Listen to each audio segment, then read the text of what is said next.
یک شخص بود زنش فقط دختر تولد میکرد. هر بار که زنش حامله میشد او امید میکرد که این بار پسر میشود. انتظاری میکشید اما باز دختر تولد میشد. هر بار الله با آنها دختر میداد. همین طور آنها صاحب 6 دختر شدند. این شخص زنش را گفت بس است، دیگر تولد نکن که باز دختر تولد میکنی.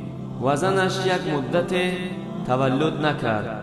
از ترس اینکه مبادا دختر تولد کنم شوهرم ناراض است در تولد دختر.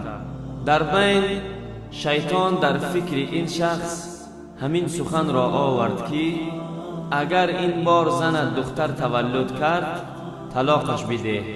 این مرد هم به همین خلاصه آمد که اگر این بار دختر شود زنم را جواب می دهم.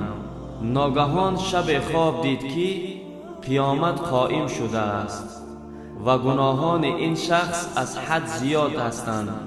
از این سبب دوزخ واجب شده است برای این شخص. فرشته ها این شخص را می گیرند و طرف دوزخ می برند و در نزد دروازه اول دوزخ می رسند. این شخص می بیند که در اونجا دختری یکم این شخص استاده است و نمی گذارد که پدرش را داخل دوزخ کنند. فرشته ها این مرد را طرف دروازه دوم دوزخ می برند و در نزد دروازه دوم دوزخ هم می بینند که دختر دومش استاده است و همین طور دروازه سیوم دختر سوم و دروازه چهارم و پنجم دختر چهارم و پنجم استادند.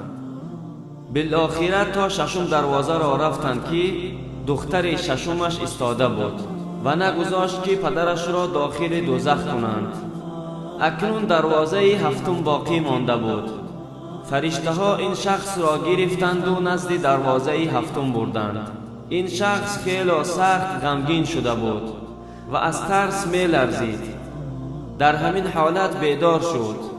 در حال دستهای خود را بالا کرد و گفت یا الله، برای من هفتمش را هم دختر بده. برادران عزیز، کسانی که به قضا و قدر ایمان دارند آنها در تولد شدن دختر ناراحت نمی شوند، برعکس بسیار خوشحال می شوند.